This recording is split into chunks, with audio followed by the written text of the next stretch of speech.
A fab day. Editing suite and green screen arrived thanks to a Heritage Lottery grant, received with great excitement. Steven Spielberg move over, here come the boys. Oh no, she ruined it now. Talk now, just like go like this and like that, as if you're presenting something for me. Like the weather, like, don't matter, nobody's gonna see it, it's just for us to practice with the video overlays and stuff. So what it is then run through like computers? Yeah. So like... Use a 10 when you put it out on paper? Yeah. Right. Sunny everywhere, except for Tredegar. Our research led us to the Brecon Military Museum, where the curator was extremely helpful. Again. And the way they did it, they decided that they would fetch one person back from the war to represent everybody that died.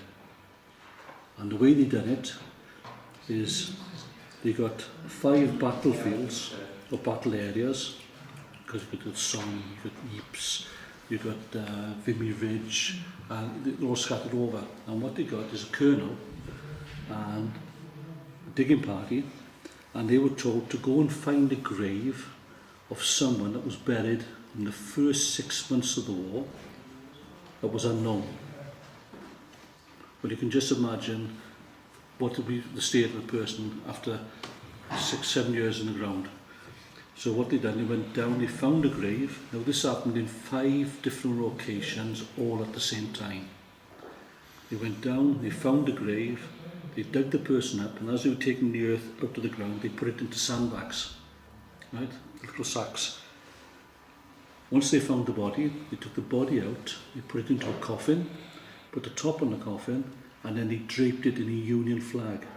Now everybody calls it a Union Jack, but it's only a Union Jack if it's flown off a jack arm on the back of a ship. If it's on land, it's called a Union flag, which is the correct word for it.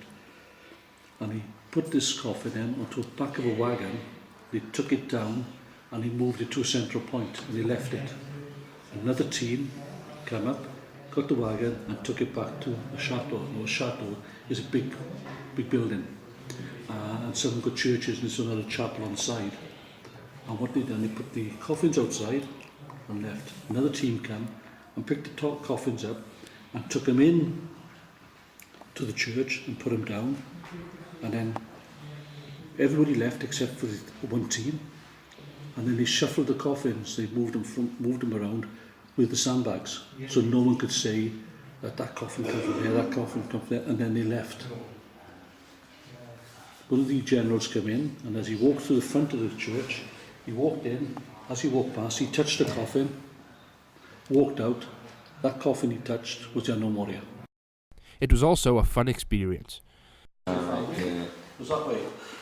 So you can see your face.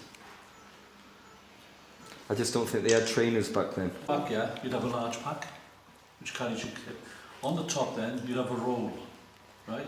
Which is like a blanket or something there. Now, I'm going to put my hand on your neck there, right? That's the roll. Now look at the ceiling.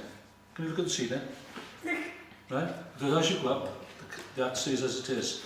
So what they used to do, used to take it off, put it that way, right? Because it's nearer the neck and the roll was there. And when you look up, if you look up, you can still see it. And that there gives you a shade on your eyes, so you can still fire the weapon, right? Right, so put that underneath your arm there. That's a posh one. We searched for medals and found a plaque that commemorated one of our soldiers, Idris Rees. But can you have a look for their medals? We're looking for Cyril Morgan, Idris Rees, Albert Smith, John H. Davies, John Williams, D.T. Davies. John Williams, yeah, there's an unknown. I saw that. Alright, yeah, there were quite a few unknown on the website when we were looking at that in London. William Turner we're looking for as well. There's a J. Turner here. We've just found an iris, guys, on here, the Roll of Honour for the Victoria Cross. Now I wonder if that was the iris that we were looking for. Let's have a look. Here we are, like France, 1917-1918. Sergeant Ivory currently has won the Victoria Cross Roll. it would be great if we could find that out. And there's another one that... And this is J. Williams. Yeah, but I think if we look at the date that we're looking at Rorke's Drift now in 1879, that would be way before their time. But that iris is a positive thing, and if we can chase that up... We follow them from Tredegar to the front line. We have recorded this on a storyboard. Their journey is quite incredible. Our journey was also quite incredible. We have learned so much and found that we could just go on and on. We had some funny moments. Yes,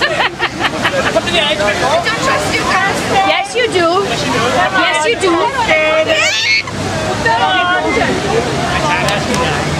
Some traumas. This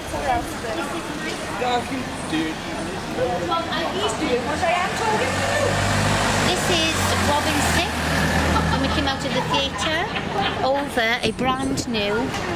Oh, she's running away. The girl's running away. Running off with her sticky shoes. And lots of tears. 6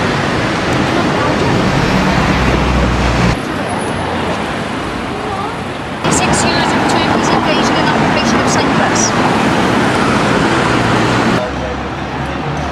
Well, I was saying that, I was just saying.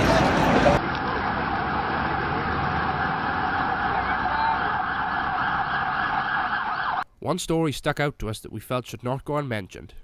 This was the need for peace the ordinary soldier wanted, and this was never more so than the Christmas truce. My darling Meg, yeah, I could not sleep myself before writing to you of the wonderful events of Christmas Eve. But what a terrible waiting it has been, knowing that at any moment an artillery shell might land and explode beside us in the trench, killing or maiming several of us, and in daylight not daring to lift our heads above the ground for fear of a sniper's bullet. What's more, their first trench was only 50 yards from us. Between us lay no man's land, bordered on both sides by barbed wire. Yet they were close enough, we sometimes even heard their voices. Everything was tinged with a white frost, while a bright sun shone over all, perfect Christmas weather. I never hoped to see a stranger and more lovely sight, just as the tiny lights were shining along the German line, left and right, as far as the eye could see. This carol may not yet be familiar to us in Britain, but one soldier knew it and translated, "Silent night, holy night." I never heard one lovelier or more meaningful in that quiet, clear night. It's dark, softened by first quarter moon. Then we replied, "O come, holy faithful." They in the trenches, we looked at each other in bewilderment. Then one of us shouted jokingly, "You! Come over here." We heard them talking, and a few minutes later the captain came back with a German cigar in his mouth. We agreed, there will be no shooting before midnight tomorrow, he announced. The sentries are to remain on duty, and the rest of you, stay alert. Only a couple of our men knew German, but more of the Germans knew English. I asked one of them why that was. He said, "Perhaps you did," I said, laughing. I myself traded a jackknife for a leather equipment belt, a fine souvenir to show when I get home. These are not the savage barbarians we've read so much about. They are men, with homes and families, hopes and fears, principles, and yes, love of a country. Then we parted with promises to meet again tomorrow. Dear wife, and what does it all mean, this impossible befriending of enemies? Of course, disputes must always arise. Will not all war end at once? Yours always, Andrew. My good friend Charles. In truth, what happened seems almost like a fairy tale, and if I hadn't been in it myself, I'd scarce believe it. Of course we hated them when they killed our friends, but other times we joked about them, like we almost had something in common. During the day, there was little shelling or rifle fire from either side, and as darkness fell on Christmas Eve, the shooting stopped entirely. "What is it?" I asked in bewilderment, and someone answered, "Christmas trees." When the song finished, the men in our trenches applauded. Yes, British soldiers applauding the Germans. But this time they joined in, singing the same words in Latin. To our astonishment, we saw two figures rise from the trench, climb over their barbed wire, and advance unprotected across no man's land. One German told me he had a girlfriend in London and that the war had interrupted their plans for marriage. I told him, don't worry, we'll have you beat by Easter, then come back and marry the girl. He laughed at that. Then he asked if I'd send him a postcard he'd give me later, and I promised I would. Newspapers too changed hands, and the Germans howled with laughed at ours. They assured us that France was finished, and Russia nearly beaten too. In other words, men like ourselves. And even some talk of a football match. Dear friend, for the fighting here, of course, it means regrettably little. Decent fellows these soldiers may be, but they follow orders, and we do the same. But what if our leaders were offer, well, wishes instead of warnings? All nations say they want peace. Sincerely, Philip.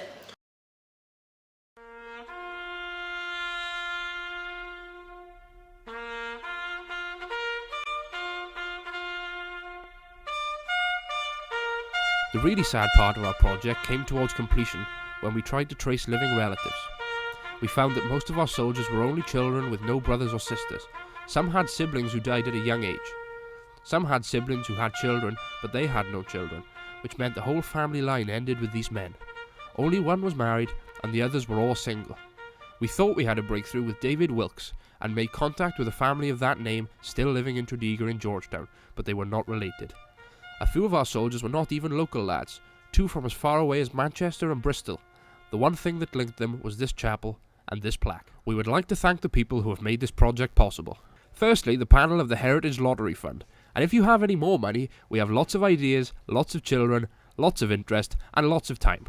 But our biggest thanks goes to Albert Henry Smith, William Llewellyn Joseph, John Murray Eaglestone, John Frederick Williams, John Penry Davis, Daniel James Wilkes, Idris Rees, David Thomas Davis, Cyril Edward Morgan, William Iowath Hogan, William James Turner, our Park Place heroes.